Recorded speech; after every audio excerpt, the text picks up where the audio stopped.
To get this one started, we meet Sam Lawton, an employee at Presage Paper, which is a paper manufacturing company that does pretty well. Sam is talking with his direct supervisor, Peter Friedkin, and most of the employees are getting ready to board a charter bus and go on a company business retreat together. We also meet Sam's longtime girlfriend, Molly Harper, as she arrives to talk with Sam, but she isn't there to stay. She is only stopping by so she can break up with Sam in person. She says it isn't working out between them, and he is heartbroken. Others we meet are Peter's girlfriend and intern, Candace, and then the branch manager, Dennis Lapman.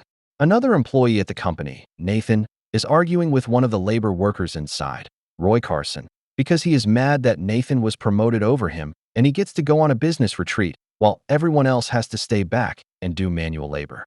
Nathan tells Roy he should have gone to college then. When he gets outside, Sam tells Nathan how a major restaurant from Paris wants him to relocate there and become the head chef, but he doesn't know if he wants to leave the country or not, especially with Molly just breaking up with him. As they board the bus and hit the road, they come to a stop on a bridge that is crossing over a huge river.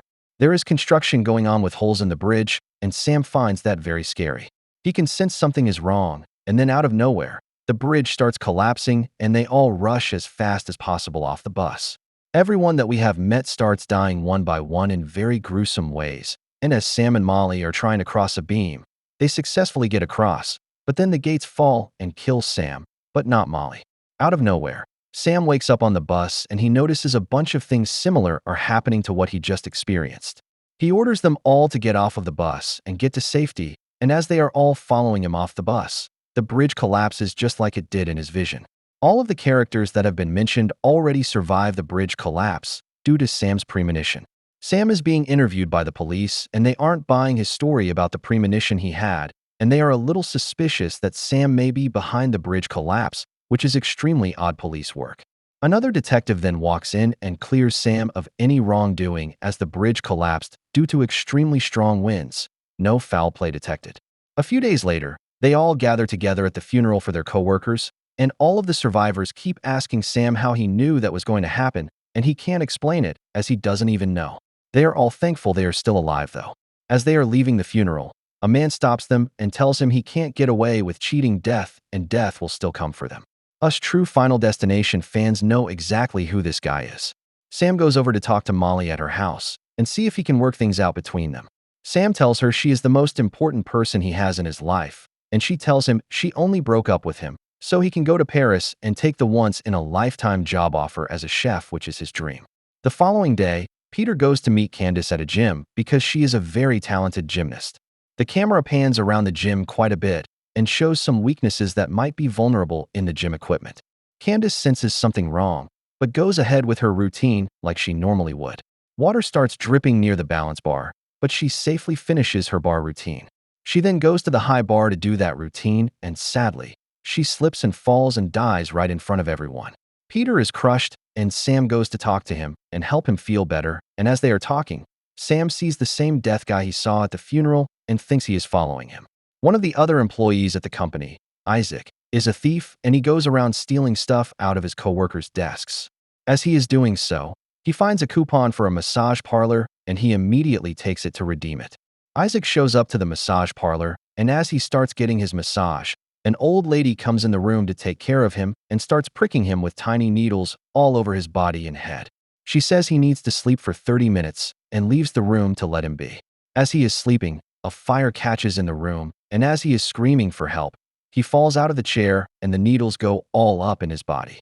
He does survive the fall, but then the fire gets worse and a Buddha statue falls on his head, killing him. All of the workers hear about Isaac, and whenever they get to the scene, the death guy is there once again, and Sam goes up to ask him if he is following them. The man tells him he is not, and he is just doing his job as a coroner. The man tells them that they cheated death, and death will not let them just go by unscathed. He tells them if they want to beat death, they have to find a way to give him another death to replace theirs. Nathan doesn't buy it, but Peter thinks something ominous is definitely going on because there's no other way to explain it. Another survivor from the bridge collapse, Olivia, goes to the eye doctor because she is getting LASIK vision. As she is lying down in the chair, she is definitely nervous and is grabbing a teddy bear with a firm grip and is definitely scared of the laser.